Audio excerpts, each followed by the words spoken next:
Hey, Wes, what's up, brother? Oh man, I got to tell you, I know they can get really, really taxing, but I love a good rack and stack day.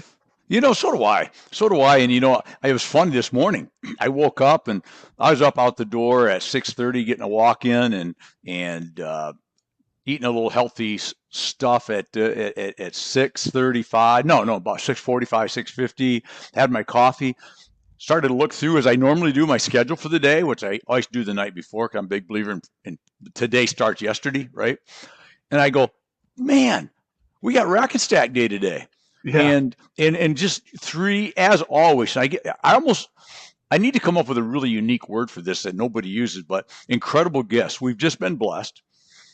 And what's amazing to me is I think we're right close to, and I know we're going to do the count at 200 episodes, and you'd have thought we'd have went through all the great guests we could ever have, right? It's like we're going to find the bottom of a barrel someplace, right? Go out in the street looking for somebody because it's like we talk to everybody, but they just keep coming. It's amazing. not only do we have incredible guests that keep coming, Randy, but we've been blessed to have people like Ben Gay the third, our buddy. I believe he's on 5, going to be on 6 here soon. We of course, got to go out and meet him, which is going to be coming up as well on other projects. But the other thing too is I did the exact same thing, and look what popped up in my memories today. Oh, You and I, man. yep, you and I. That was a year ago, Wow. and so it just time flies, and we're lucky enough to not only be the pilots of that plane, but like you said, the guests and the passengers on that plane have been just absolutely incredible. It is. And one final thing before we get to somebody way more interesting than us, and this guy is interesting, Gene. But speaking of that, and one of the subjects we talk about a lot is networking and engaging and meeting people. And we've both had the opportunity and the honor and the blessing to meet several of our guests in person, ones that we didn't already know, like you talked about Ben. And in about a month, I'm going to be up near Orlando for some family stuff, and I'm tying in, as long as it still works out. We've all both agreed. If you remember Lieutenant Colonel Oak McCullough, that was on our show a few weeks ago, retired, led the first Cav, writer, speaker, outstanding guy. He and I are going to meet for a long lunch, and that's one of the great blessings of what we do too. Is not only do we get to meet great people, bring them to our audience, but it's just so fun when you actually get to meet up with them and shake hands and bro hug and just spend time, right? Well, the other thing is that by engaging and actually going through and creating a reels, putting the social and social media, it's not just lip service. I was blessed to be in Cleveland a couple days Right. ago, and when I got home, I had a message from none other than Marvin Montgomery. And he Yep. said, the next time you're in Cleveland, you tell me so I can buy you lunch or dinner. There you go. So it's not just an interview. These people are becoming fast friends. So, and like Exactly. you said, we need to get to Let's Gene and find out his awesome sauce. But you couldn't be more spot on, Randy. Yeah, you're right. Yeah, I've been avoiding Cleveland because every time I go, I meet Marvin, and I think I owe him breakfast this time. So I've been trying to, I'm cheap, I guess. I told him, I said I need to do that because I could use a good Marvinizing. Yeah, So, we can always use a good Marvinizing. that's And right. we are going to be, we're in for a treat again right now with Gene Marks. I'm going to, so we can get right to it with Gene. This guy's I wrote down a CPA and much, much more. That is his education, if you will, but he's a past columnist for the New York Times and the Washington Post. That's pretty big. He's current and regular contributor to Fox News and MSNBC. Writes for The Hill, the Washington Times, Forbes magazine, the Philadelphia Inquirer, the Guardian, an entrepreneur. And there's probably a couple I'm missing. That's almost some good cred, right? I think. Well, he's also in a little club that you're not part of yet, and that's the Follically Challenge Club that we meet. So, God only made a few perfect heads. That's the rest true. Of them he put That's hair on. the truth. They put a lot of hair on it and they make it go white. That's so, right. There you go. All right. Look, we'll chat again later. Let's bring on Gene. He's probably eating all right. the grapes in our cheap green room. All right. Bye-bye. All right.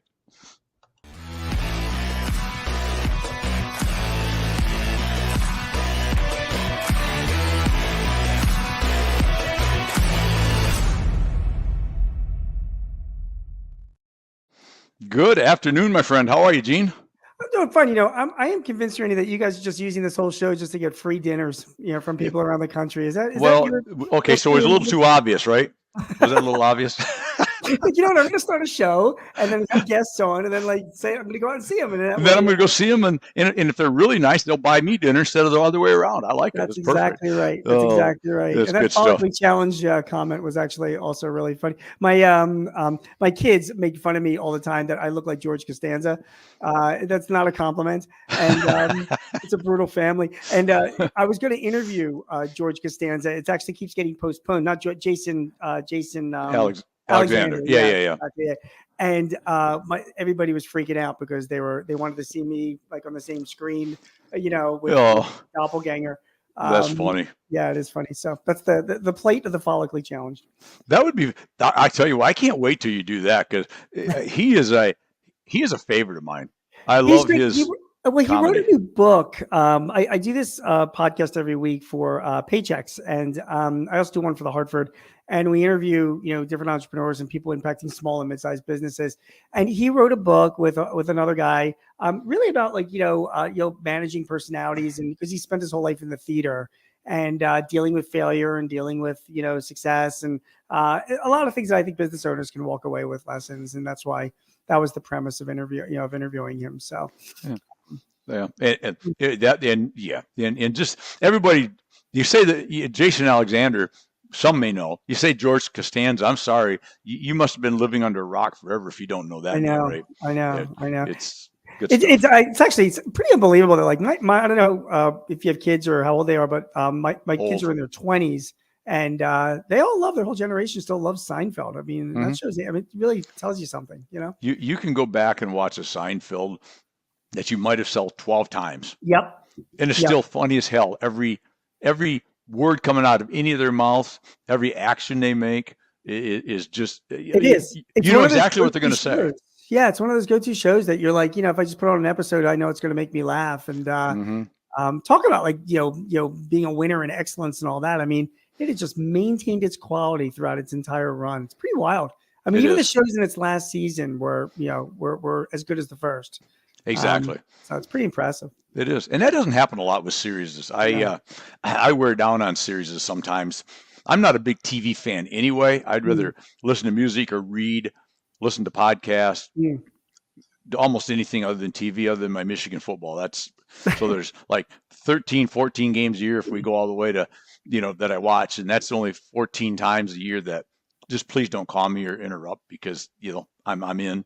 Right. Well, I got to tell you, I'm the complete opposite of you. Like, I'm a huge TV guy, and I think it's because I don't know how much you travel, but I speak a lot, so I travel a lot. So I've got my Kindle and I download shows all the time, and I don't know what people did before the iPad and the Kindle. I mean, planes an hour late or 2 hours late. I'm like, all right, I'll watch another episode of whatever show I'm watching, and it kills the time. So I'm a huge, massive TV fan and grateful for it. Yeah, my wife is, and I'm just the opposite. See, I can't remember. Okay, I can remember. I would say I can't remember the last time I've had my TV on in a hotel room. Huh? Now, I don't do that. This weekend, I was out. There's some business, and then I stayed over for a couple of family events over the weekend. Right. But I stayed in a hotel, and Michigan played, so I had it on for that. But I had it on for pregame, and as soon as the game's over, I went to sleep. I didn't have it on the next night at all. Right. But and the same way with me. Like I'm a big Phillies fan because I'm from Philadelphia, and lots of Philly stories to tell you. But when they were in the postseason, just the last time, I mean, I was traveling for a couple of games, so I had the TV. That was the only time I've had. I don't put the TV on in the hotel. I usually just stream stuff, so I'm watching stuff on my laptop. Sure, which is weird. But it's just funny that you mentioned that because that was a rare time to actually watch the TV because the baseball game was on. So, right. But man, TV's unbelievable. We live in an unbelievable age. Unbelievable. We do. And Never forget, be grateful. Be grateful. Absolutely. I try to remember that every day and remind myself because that's huge. I find myself, I've coined amongst many monikers for myself. I try to coin my own. If I coin enough, maybe nobody will coin one for me that I don't want. But one of them is hybrid road warrior Randy, because I've been a road warrior my whole life. Yeah. I'm a 4+ decade kissing babies, bro hugging, pizza pie lunches and all that. And And when I got into doing all this more virtual stuff and being much more active on social media and podcasting and guesting on podcasts and stuff, I really started to hybrid this whole mission of combining the two and develop more force multipliers by augmenting one off the other. But with that, I up until about maybe a year, probably not that long, Gene, I would have told you that everything TikTok is the stupidest, dumbest, most ignorant thing ever in the world. And it might still be, but I do it every day. I probably put a post, not like I do on some of the other platforms. I know. But I'll do a post or two, and I watch stuff on there, and I find it entertaining. You laugh. Yeah, I laugh. I think some of it's funny. Yeah, because people are hilarious. They are, and some of the stuff they come out with is just so stupidly goofy that I just watch it and I just keep watching and I keep flipping and laughing but I think what I like is two things with it, Gene. Is one, as I continue to grow my brand, right, the brand of Randy, we're having new generations come up, right? Sure. The old guys my age, and maybe the ones a level or two or an age or two under me, they might go where I go now. But if I want to talk to those 20-year-olds that are soon going to be in a power position, or maybe in 5 years, 6 years, I want them to follow me and know me then, not late to the game, right? Sure, and I believe, and I'd love your opinion on this, but if I want that and I want to brand myself with them, I need to go where they are. I can't expect they're going to come find me, right? Does that make sense? You gotta always find your audience, and the people ask about what social media platform is good for you, and it's actually not a difficult answer. I mean, it's where your customers are. Mm-hmm. I mean, most companies, if you're in a B2B world, and a lot of my clients are, there's really no point for them to be on Twitter. I mean, they can be personally if they want to share opinions or whatever. But honestly, their customers and their prospects probably aren't there. They're probably on LinkedIn. Then there's a lot of small and mid-sized businesses, retailers and mom and pops and specialty stores that are on Facebook. And so people are there for that. And I know a lot of people that are on Instagram and TikTok because they have businesses that lead to it. I interviewed a guy for an article I was writing. I forget the name of his company. He's a pickle guy, and he's based in Los Angeles. And it's awesome. He makes like 30 different kinds of pickles, different flavors and sour and sweetness and all of that. It's like Mr. Pickle Guy. You can find him like on Instagram and on TikTok. Wow. The guy's our age. The guy's like, 60 years old. And he recently discovered Instagram and TikTok, and he makes these hilarious videos. And he looks great. He's like an old burly, tatted up kind of guy, and he's making the pickle. And he's got like 1 million followers, on these. It's amazing. And he said that his business was doing good enough in the market in LA, but once he went on Instagram, and TikTok, he's been selling out around the world. He started up a whole e-commerce platform, and he's been going there. So there's, you're right. You got to go to where your customers are, and social media can be super powerful in doing that. But you have to, I'm sure you agree as well, Randy, that there is a balance. Right? Oh, absolutely.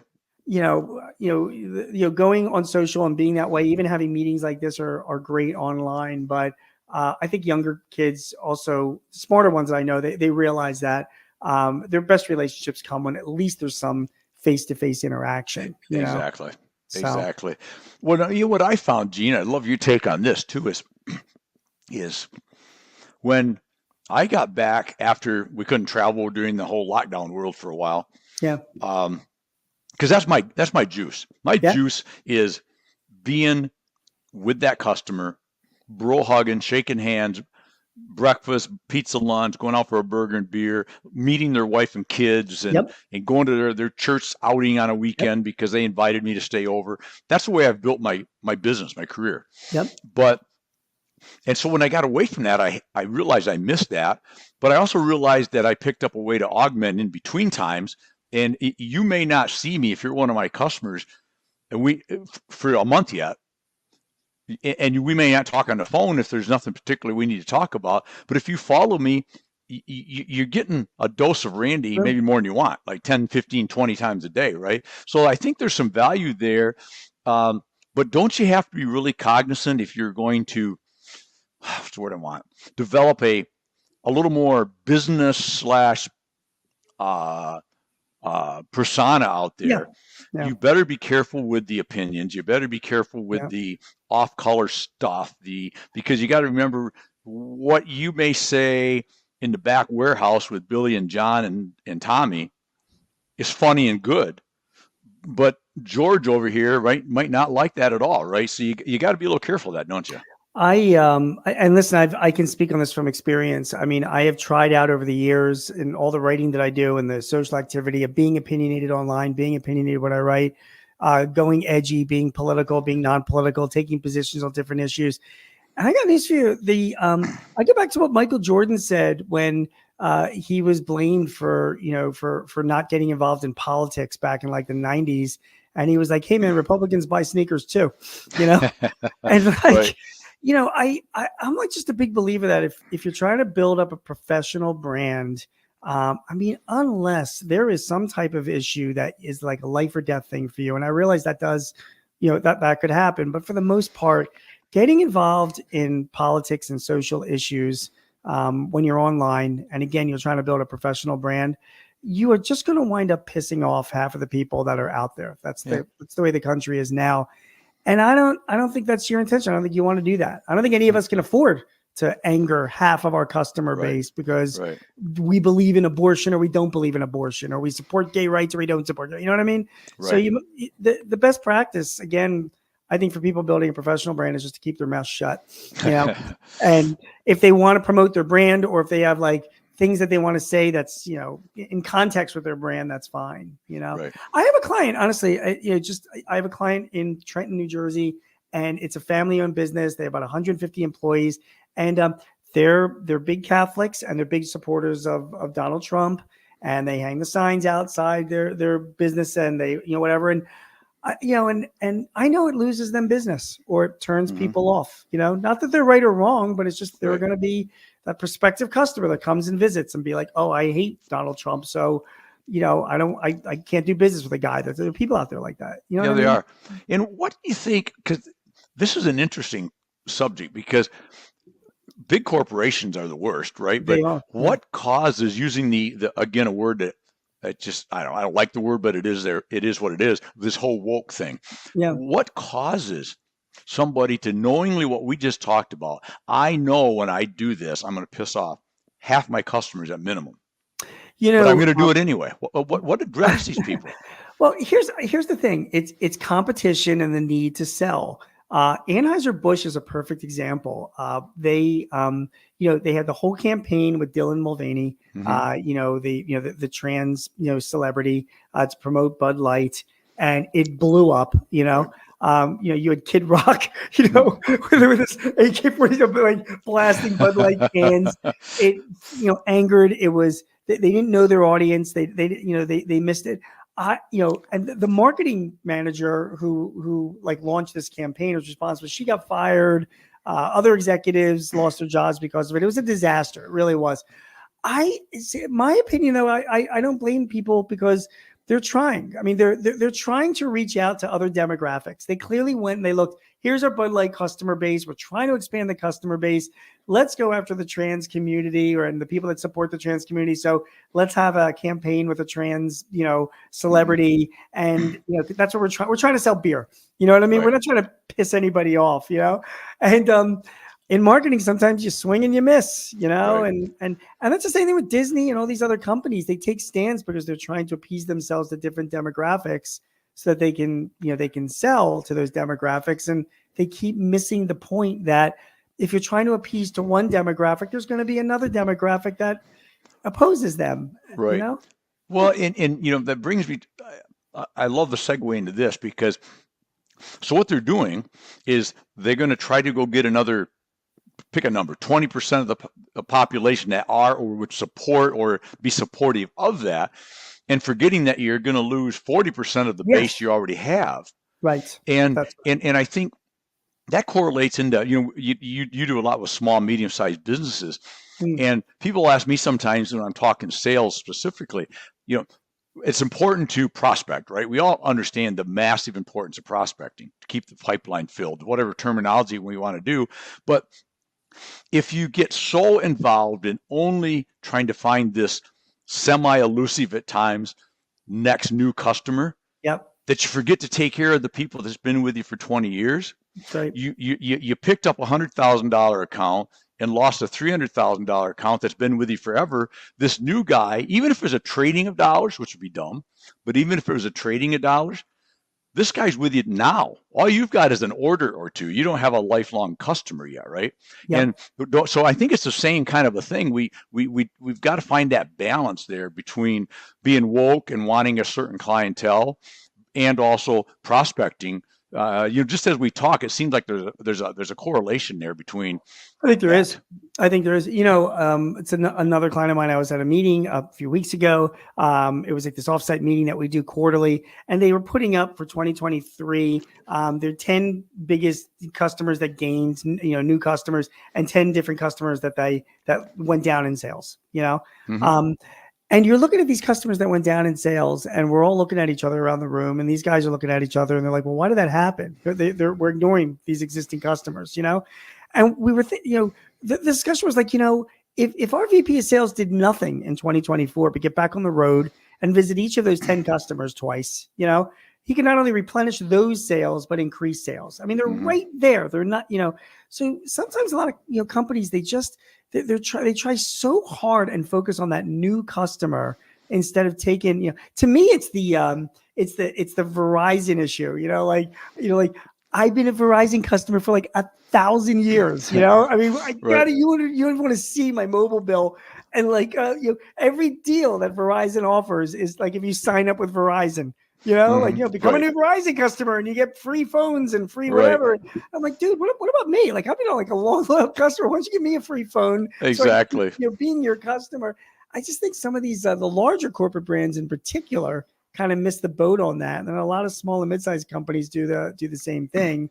And they're trying to appease, they're trying to be one and all to everybody. And they just really can't. Focus on your existing customers, I guess. Exactly. Because that's the other thing. And especially even with a company that's relatively narrow in their offering. And in my case, as a manufacturer's rep, I'm narrow from a standpoint that I'm in the construction material, the building material world. Right. But I'm broad from the standpoint that I rep several different manufacturers and entirely different products, right? So, but my point of that is, if I've got an existing customer, if I got to spend an hour right now, is it going after this brand new guy that's never heard of us, never bought from me, we have zero relationship, or am I better off going, I have Gene Marks over here that's been a 25-year customer, but I don't have his full share of wallet yet, right? That's exactly Isn't it better to go after that other share? Well, Gene, we've been doing this and this and this. Is there any opportunities on 2 or 3 of these other items, right? Isn't that a better use of that hour of my time than chasing a pipe dream?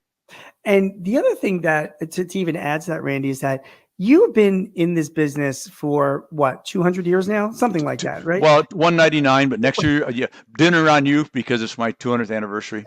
There I go again. It doesn't feel any more than 190, okay? I understand. Thank you.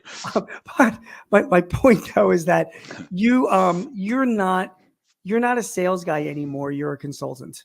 Right. You have learned enough about the business and the construction materials business that you can walk into any existing customer where you already have a relationship with, where you already have credibility, and you could be pointing out things that they could be doing better and ways that you could sell more products to them to help them make more money and do better. You're a consultant. And I know for a fact, knowing you as little as I know you, I could drop you in on any company that has, that's an existing customer of yours, and you would generate more sales in an hour. I just know it. Whereas if you go to new customers, they don't even know you. You have no credibility with them. For all I know, they think you're trying to screw them around. They don't. You have to gain acceptance and work really hard just to get that door open. And it's so much harder work. I get it though. I mean, you do need to replace. I mean, customers do churn, so you do need to replace with new customers. I also get the fact that there is a bit of a thrill, like when I haven't dated in 33 years because I'm married, but there is a thrill that when you date that new person, wow, she likes me, that kind of thing. And there is that. But honest to goodness, the real opportunity, particularly if you've been in business for a few years, is to just expand your relationship and consult and help your existing customers. And I think that's where the money is. I only learned that from some really good clients of mine that do that. Well, it makes sense. I had just had this exact conversation with a new manufacturer that I'm doing some work with, probably stretching the limits of what I've done in the past. But the draw that he had for me was, one, I had a presence out there in the industry, but secondarily, he knows that there's no guarantee that I'll sell any of my existing customers. Obviously, there's never a guarantee, but I guarantee you this, and he knows this, I'll get an audience with every single one of them. Yeah, that's great. Every single one will say, yeah, come on in and let me take a look. Because they know you. Because they know I've vetted the product. They know I'm not going to waste their time. But I always like to start with that, and kind of a little segue again to that, but is with new customers. Let's talk about that new customer for a minute, because we talked about, and a point you hit on a minute ago is, right now we're the trusted advisor, we're the confidant. All we are is some knucklehead sales guy that wants to sell me something when you're brand new, right? Yeah. There's no reason for him to think any otherwise. No, there isn't. Particularly all the noise that's out there. But exactly. Yes, so I've got to fight through all that for days, weeks, months, years at times to get them to finally understand that maybe I'm a little different breed, because I can tell you that all day long, and that's just my stick, right, to get in the door. That's it. That's what they think, right? Yep. So to spend all that time and effort, again, we need to continue that part of it. But I probably, and I don't know, and you're a numbers guy, and you're probably going to say you probably should know this, Randy, but I probably spend, if I had to guess, and it is a guess, at least 60 to 70% of my time massaging existing business, taking care of existing business, looking for that additional share of wallet, and then probably only 30, 35% truly out there looking for that brand new guy that I've never talked to in life. Is that even commonsensical in your mind? Yeah, it is. I mean, I actually think it's like the 80-20 rule. And I think that the majority of your time, which it is, should be looking after those existing, customers. You make me laugh because the credibility issue that you have with a new manufacturer and going out and trying to sell these products is tough. Just bear in mind, I mean, obviously for anybody that's, listening or watching this, just, I know when you introduced me, Randy, you introduced me as a CPA and one that I write in all these different places, but I just want to be clear, like my business, I have a 10-person company outside of Philadelphia, and I don't do accounting stuff. Like I'm not, I'm a CPA, but I'm not a very detailed guy. You do not want me doing your tax return, but we do technology work. So we implement, accounting, but mostly CRM systems, customer relationship management systems. So like Salesforce and Zoho and Dynamics and those kinds of things, right? So I deal with salespeople or my buyers, VP of sales and VP of customer service. And I'm out there all the time trying to sell software. I mean, I'm selling like you're selling, construction materials, I'm selling software all the time. Right. And I represent manufacturers. I represent Salesforce and I represent Microsoft and I represent Zoho and, HubSpot. So that's what it is. So when I go to a new client that has never heard of me before, for starters, because it's technology, they're probably starting off kind of pissed off because, because something's not working, right. And like, so I got that, or they're looking to change the people that are helping them with their systems. They've had bad experiences in those. So I'm not walking in there with any goodwill. People are like annoyed to begin with. So that's kind of tough, and then there is a lack of, credibility in the overall technology industry. People don't, trust that. And I usually do two things just to share that with you. I mean, first of all, I sell other people's products. Like when I look at a client or a prospective company and I'll be like, wow, this is great. Well, let me tell you something. Let me give you like 4 options of good CRM systems for your business. And one of them might be mine. And the other 3 would be competitors of mine. Because I'm like, listen, I've just learned over time that I don't want to put a square peg in a round hole, and I also know that mine's great and you would love it, but these other 2 competitors are also, they're really, really good. Like I know people that use them as well. You would go no wrong using them. I hope you would work with me, but you should also check them out. Sure. That helps a lot. Right. I mean, people usually get like, what is this guy doing? He's like selling other people's whatever, but I kind of feel like if you're going to go forward with somebody and have a long-term relationship, I'm hoping they did their due diligence. So let them look at what else is out there. You know what I mean? And So, and I think that just helps everybody on all sides. So that's one thing that I do. The other thing I find myself doing a lot, Randy, I don't know if maybe you don't do this or not, but I wound up giving stuff away for free. Mhm. Like, they came off a bad experience with some software or some service provider, and I'm like, I'll tell you what, we'll put 10 hours up on account with you to help you with training or to solve your problem or to create that report for you or whatever. We're going to give you 10 hours of time. If you're happy after that 10 hours and you want to move forward, then we can talk about starting to pay for other stuff that we need. You know what I mean? But I need to show you that we'll put skin in the game and that we know what we're doing. And, and people, like, after they've been burnt already, they don't want to write it, and pay somebody else to do something that they don't even know from Adam. So I do sell other people. It's like all counterintuitive, but I sell other people's products that I don't make any money off of. And then I give money away by free services. Right. And I'm not broke yet. Yeah. Well, that's good. Well, no, I think that makes sense. You have to be a giver, not just a taker. Yeah. If you're looked at as just a taker, and I've told somebody the other day, I was guesting on somebody's show. I can't remember whose it was, but they asked about this. I said, one of my favorite calls, and it tells me that I'm there with these people, right? As that trusted advisor, as that confidant, when they'll call them and say something to the effect, "Hey, Randy, I think maybe you don't have this, but I know you'll know somebody that does." That's great. See, that right there is one of my favorite calls. I agree. And I will go, I want to say work harder, but I'll work as hard to find that for them or put them in touch with the right rep. And like you said, I've put them in touch with a competitor's rep. Yep. Yeah, I'll call the rep up. You know people in the industry. Hey, how you doing, Gene? Good. Hey, yep, I do. Hey, don't go stealing this guy from me, dude, because I know where you live. But this particular product, and most guys are respectful enough that if you do that, they won't even attempt to take any of the other. They'll just thank you for what you give me. Yeah. I feel the same way. I mean, people, there's a certain percentage of jerks that are out there. I get that. But for the most part, people are good people, and they're very appreciative when you do something like that.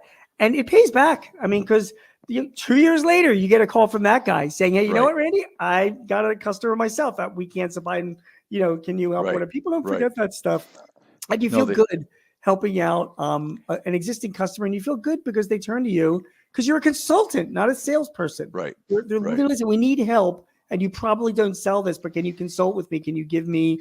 Can you connect me to somebody that does?" And that feels great. That really does. Well, if you're just a good steward of your industry, and just do what's right for the customer and right for your supplier, your manufacturer, your employer, whoever you work for. If you just do the right stuff, period, and take yourself out of it all the time, like as we've all heard the term, right? That gets used a lot, but a lot of sales guys get commission breath, right? And you can smell it a mile away. It says, "I got to sell something to you," and I like to be in a position and certainly come across, but I try to operate from the standpoint that, Gene, at the end of the day, if it's not good for both of us, I don't even want to start down the road together. I agree. Let's just not do this.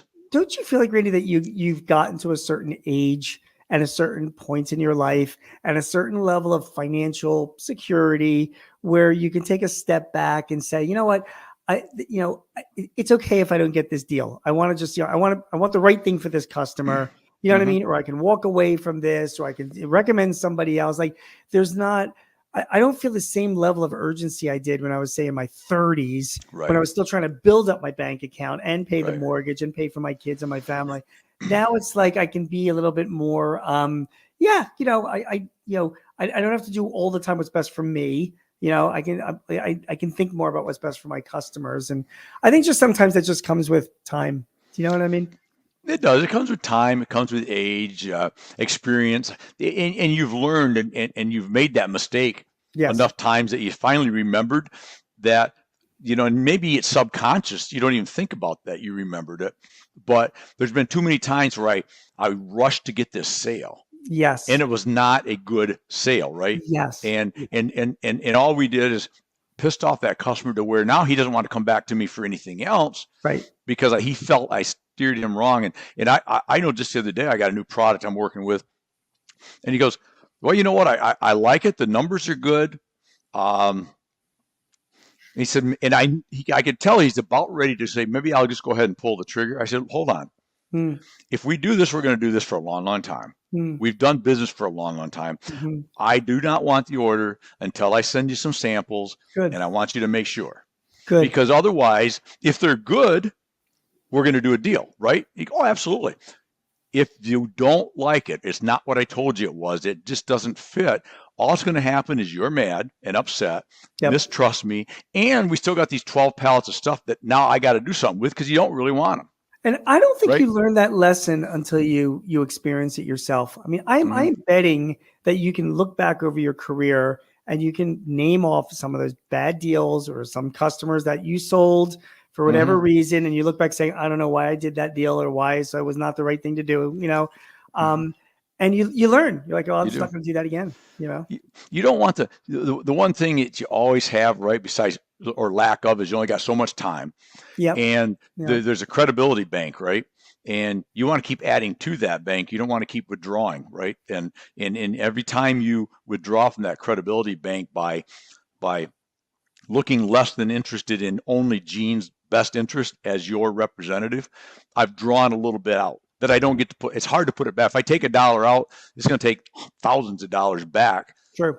to maybe get back to where you have that same confidence level that you did at one time. And that may take forever if it ever happens, right? Every chink in that armor, it's tough to polish it out, right? I agree. So I agree. beautiful. Well, you have been so kind. We could have done this for about 5 hours, but Yeah, you've been it's a so great kind. conversation. I mean, we've scratched the surface of stuff that you and I could be talking Yes. about. And maybe we'll just do it again sometime. I mean, We'd love to. we do invite people back that we really, really like. And but let's talk about your last book real quick before we get out of here. Sure. Tell us about the book, why people should buy it, what they're going to learn from it. Give us, this is a commercial time. Give us the commercial. Gene. No, I appreciate that. It's a combination of a bunch of columns I've written over the years and then edited and updated. And, as you know, I mean, I speak about 50 or 60 times a year to trade groups and industry organizations. And I talk about all the different ways, my smartest clients and leaders and readers are doing to navigate their way through whatever the current times are: high interest rates, high inflation, supply chain issues, like a pandemic, labor shortages, regulations from government. These are all things that impact your cash flow. So this book is just all different ways that I have learned over the years as a journalist and a CPA from the smartest clients that I've had and readers, what they do to navigate their way around challenges that they face and ways that they increase their cash flow. And it can be anywhere from more marketing tactics and sales tactics to ways to manage overhead and employees and build their business through financing. So that is, and I just put it all together into one book. So it's called Nice. Want More Cash, and that's what the book's all about. Beautiful. And then people can get that on Amazon. Correct. Hard copy or soft copy, whatever. Kindle. Correct. Probably. Correct. And out of the 6 books that I've written, it's definitely my favorite one. Good. So they can find all 6 of your books at Amazon. Correct. Beautiful. So Wes flashed it up there a minute ago, and I was thinking about what I wanted to do next. Should ask question. What did I miss today? What would you like to end this thing with? Let's go with a big bang. We've talked about all sorts of things in sales and marketing and looking after your customer, whatever. And we did mention TV.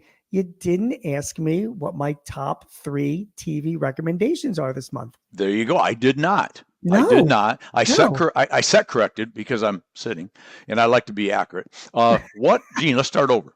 Hey, Gene, as we wrap this up, what are your 3 TV recommendations this year? Well, Randy, thank you for asking me that because I'm always looking for recommendations as well. So I appreciate it very much. You're welcome. So I just finished watching while I travel 2 older HBO series that when you Google best HBO shows, they're always like in the top 5. One is The Wire, which is fantastic. Police and other people in Baltimore right after 9/11, a great series. The other is Deadwood, which one of Timothy Olyphant's first series. Fantastic Western series. That's not really a Western. And then the third show that I watch is much newer. It's current. It's called The Bear.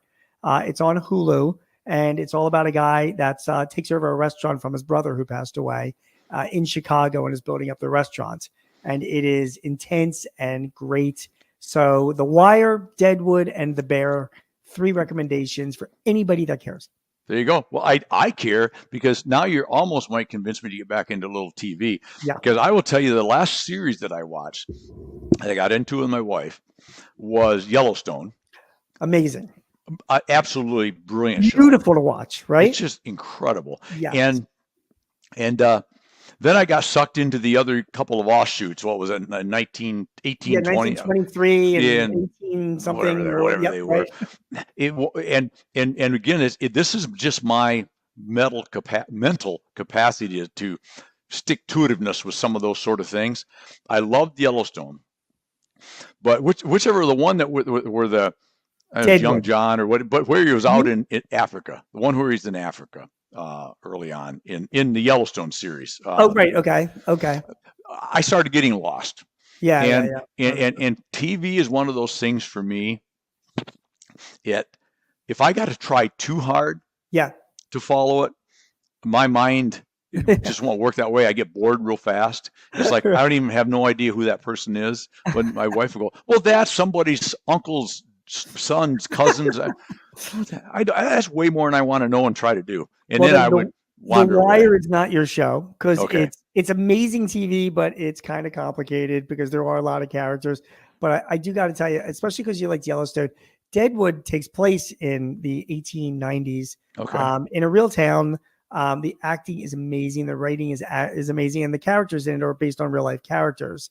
And like Calamity Jane, for example, is in it. You know. Okay. And so you get a combination of great writing, great acting, great history. So you learn a lot by watching it. And you know what? You know what, Randy? You walk away saying, "Thank God I live in 2023 and 1890." Yeah, I can imagine. I can imagine. Yeah. Well, good. Great recommendations, Gene. Thank you, my friend. I appreciate it more than you know. Thanks, Randy. Take care. Have a great holiday. Good time. Yeah, well, you as well. Enjoy. It's coming up fast. All right. Cheers. Bye-bye. All right, folks. There you go. Gene Marks. Check out his books, Amazon. Check out his articles in everywhere. I mean, he's everywhere. He's on Fox News, MSNBC, as I said. He's writes for everybody that is anybody. So follow the man. It's been a true blessing to get to know Gene, and you're gonna love him. So make sure you follow him. That's it for now. I am gonna get out of here. But remember this, I talk about it every time. I'm not going to stop talking about it. Love what you do and do what you love. That's what I'm doing right now. It's a hybrid lifestyle of work, of podcasting, of writing, of just stuff I love. So make sure you do what you love and love what you do. And hey, while you're at it, go make today your best day ever. Till tomorrow. Let's go. Cheers.